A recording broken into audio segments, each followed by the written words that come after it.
In this video, we'll go over the operation of a jigsaw. Before getting started, confirm proper protection equipment, or PPE. The three main components of a jigsaw are the jigsaw itself, the blade, and the battery. To use a jigsaw, you want to place your dominant hand on the top rubber handle. Your non-dominant hand goes on the rounded rubber corner. Your pointer finger of your dominant hand should be placed on the trigger during operation. This is the switch lock. There are small icons on the sides showing if the jigsaw is locked or not. In this case, the jigsaw is unlocked, so the trigger is able to be pressed down. When the jigsaw is locked, the trigger is not able to be pressed down. Remember to always lock the jigsaw when not in use. This is the blade orbit selector lever, which allows you to select the movement of the blade. On this model, the level ranges from 0 to 3. At level 3, the blade can be seen moving in an elliptical pattern, which is enabled by the roller bobbing. This setting roughly cuts extra material. However, we will keep the jigsaw at level 0. As you can see here, the blade only moves in one direction, following a straight line. This is the chip blower switch, which activates a blower that clears away wood chips. This assists with keeping the markings on the workpiece visible and unobstructed by debris. This is the speed dial, which allows you to select the speed at which the jigsaw blade moves. The speed ranges from 1 to 6, but we'll keep it at 5.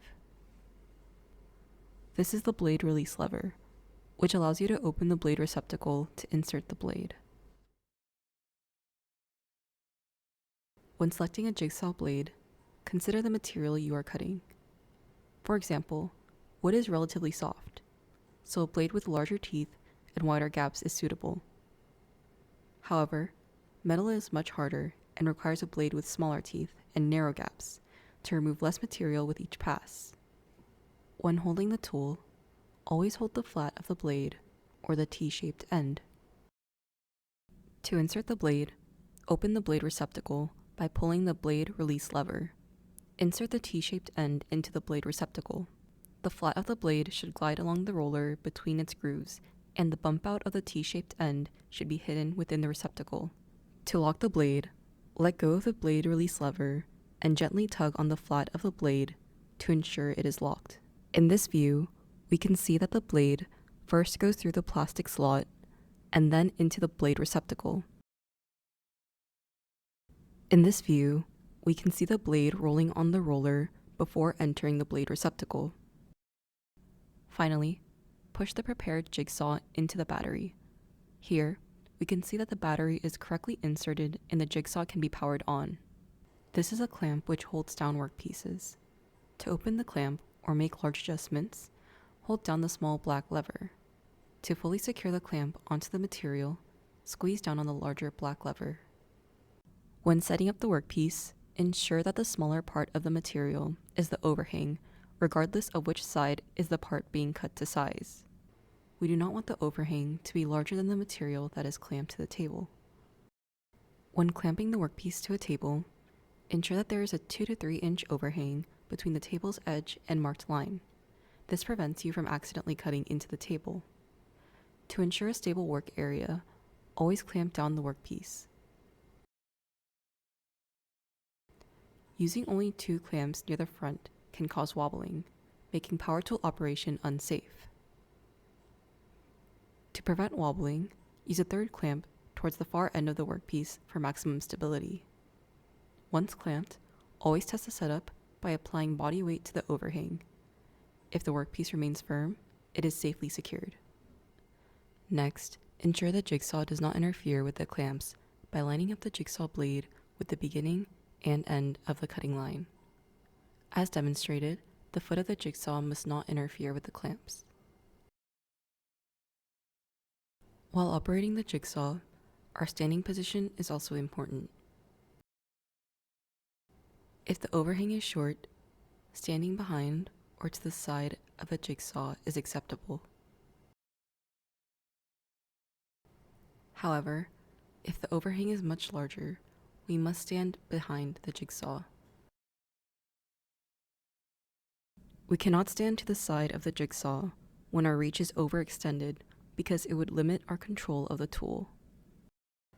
The jigsaw is a subtractive tool, meaning it removes material during cutting. If the blade were to follow the center of the line, the final part would be shorter by half the thickness of the blade. This width of a cut is known as the kerf. When positioning the jigsaw blade, ensure the edge of the blade is positioned on the stock side of the line, since the stock is extra material and allows the desired part to be correctly sized. Before cutting, bring the blade to full speed before contacting the material.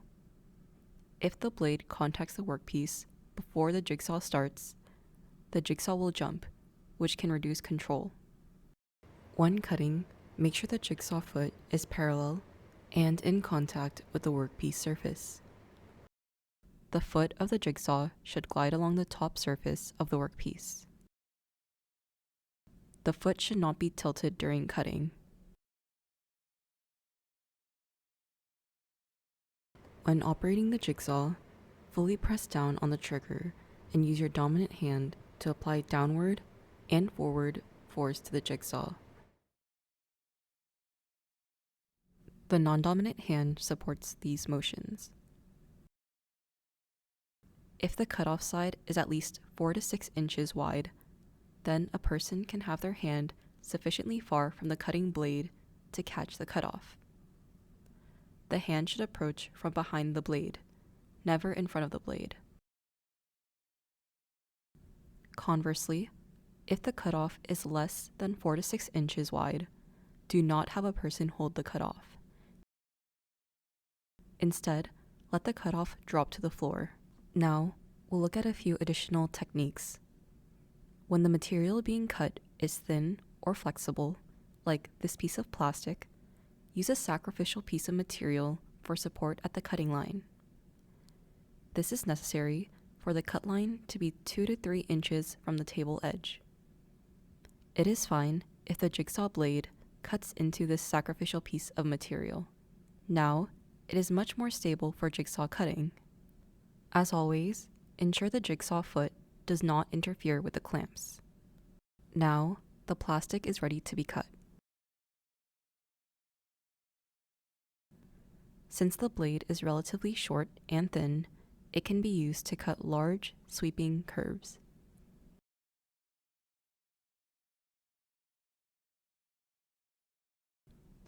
By adjusting the angle of the foot, we can cut angled edges. These angled edges can be used to create corners. Finally, we can also create rectangular pockets. First, cut diagonally from the outer edge to the inner corner of the rectangle.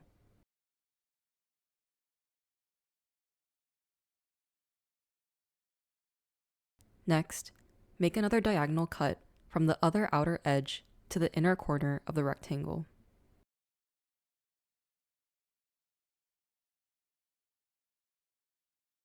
Then, cut straight along the sides to the inner corners of the rectangle.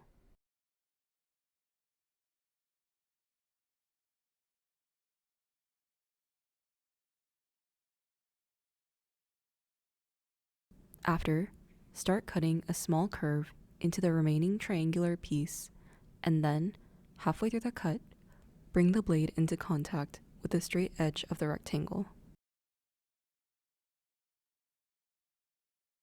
Finally, to remove the remaining piece, cut along the line on the edge of the rectangle.